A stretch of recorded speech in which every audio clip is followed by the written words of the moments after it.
കാര്യം മാത്രം പറഞ്ഞല്ല, എൻ്റെ അകത്ത് എൻ്റെ ബോഡിക്കകത്ത് എനിക്കും രോഗങ്ങളാണ്. നമ്മുടെ കേരളത്തിൽ വരെ ഫുള്ള് പച്ചക്കറി പഴവർഗ്ഗം, അതിനകത്ത് കംപ്ലീറ്റ് വിഷമാണ്. നമ്മളെ കിണറ്റിലെ വെള്ളം മലിനമാണ്, നമ്മളറിയുന്നില്ല. അടുത്തടുത്തടുത്തടുത്ത് വീടുകളാണിപ്പം. ആ ഒരു വീടിൻ്റെ സെപ്റ്റിക് ടാങ്ക് ഇപ്പുറത്തെ വീടിൻ്റെ കിണറ്റിന് അടുത്തോട്ടായിരിക്കും. മറ്റേത് ഒരേക്കർ പുരയിടത്തിൽ ഒരേക്കറിൻ്റെ അറ്റത്ത് അല്ലെ അരേക്കറിൻ്റെ അറ്റത്തായിരുന്നു കക്കൂസ്. ഇപ്പം അങ്ങനെയല്ല, ഒരേക്കറിനകത്ത് ഒരു 50 വീട് പണിയും, 5 സെൻറ്റിനകത്ത് പണിയും, 2.5 സെൻറ്റി പണിയും. അങ്ങനെ ഒരു 10 സെൻറ്റ് ഉണ്ടെങ്കിൽ ഒരു 5 വീട് അതിനകത്തിരിക്കും. ഞങ്ങളെയൊക്കെ ലൊക്കേഷനിൽ അങ്ങനെയാണ്.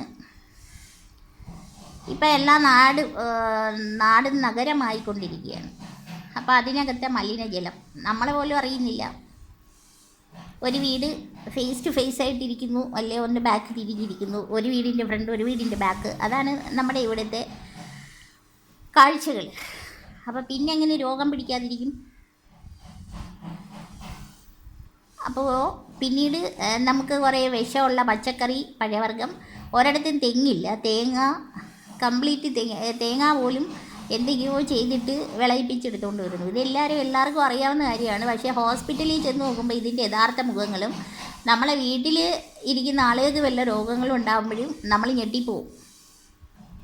ഞാനും ഇനി എത്ര ദിവസം ഒന്ന് ജീവിച്ചിരിക്കുമെന്ന് എനിക്ക് പോലും അറിയത്തില്ല. എൻ്റെ ഡിസ്കും പോയിട്ട് അകത്തിരിക്കുന്ന പല വാർഡ്സുകളിനകത്തും മലിനമായ കാര്യങ്ങൾ, ശ്വാസകോശത്തിനകത്തൊക്കെ പുക.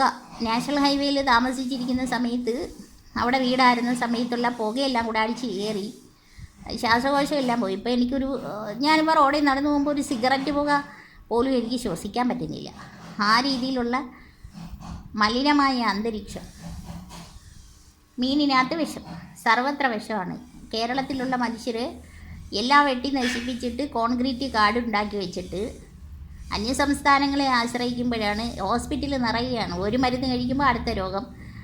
മരുന്നിന് തന്നെ എഫക്റ്റ് ഉണ്ട് എന്നും പറഞ്ഞ് നമുക്ക് ഡോക്ടറെ കാണാതിരിക്കാൻ പറ്റത്തില്ലല്ലോ. നമ്മൾ കുഴഞ്ഞു വീണ് പോയി എടുത്തുകൊണ്ട് പോകണ്ടേ? കുഴഞ്ഞു വീണ മരണം.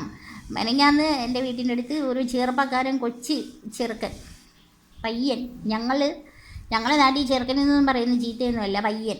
ഓക്കെ, ഇനി അത് പറഞ്ഞിട്ട് വരരുത്. അപ്പോഴേ ആ പയ്യൻ വീട്ടിൽ കിടന്നുറങ്ങിയതാണ്. രാവിലെ ആയപ്പം ഡെഡ് ബോഡി. രാവിലെ എണീറ്റ് വീട്ടുകാർ നോക്കുമ്പോൾ മരിച്ചു കിടക്കുക, കുഴഞ്ഞു വീഴുന്നു, അത്യുഷ്ണം. വേറെയുള്ള സ്ഥലങ്ങളിലേക്ക് മഴ പെയ്യുന്നുണ്ട്, ഞങ്ങളുടെ നാട്ടിൽ മഴയില്ല. ഒരു മഴ മാത്രം പെയ്തു എൻ്റെ ഓർമ്മയിൽ. ഞാൻ ഉറങ്ങിക്കിടന്നപ്പോൾ മഴ പെയ്യാൻ ഒരു ചാൻസും ഇല്ല. ഉണരാറുണ്ട് ഇടയ്ക്ക്, മരിച്ച കണക്ക് കിടക്കത്തില്ല. അപ്പോൾ നമ്മുടെ പോക്കെന്ന് പറയുന്നത്, ഇപ്പം വീടിൻ്റെ മുന്നിൽ ഒരു മരങ്ങൾ പോലും ഇല്ല, ഒരു മരവും ഇല്ല. ഒരു മരത്തിൻ്റെ ഇല പൊഴിഞ്ഞാൽ അപ്പുറത്തെ വീട്ടുകാർക്ക് പ്രശ്നമാണ്. അങ്ങനെ ഹോസ്പിറ്റലിൽ പോയിട്ട് ഭീകരാന്തരീക്ഷം, ജീവച്ഛവമായിട്ട്, ചെറുപ്പക്കാർ തൊട്ട് കുഞ്ഞു കുട്ടികൾ തൊട്ട് മുതിർന്നവർ വരെ ജീവച്ഛവമായിട്ട് പോകുന്നു.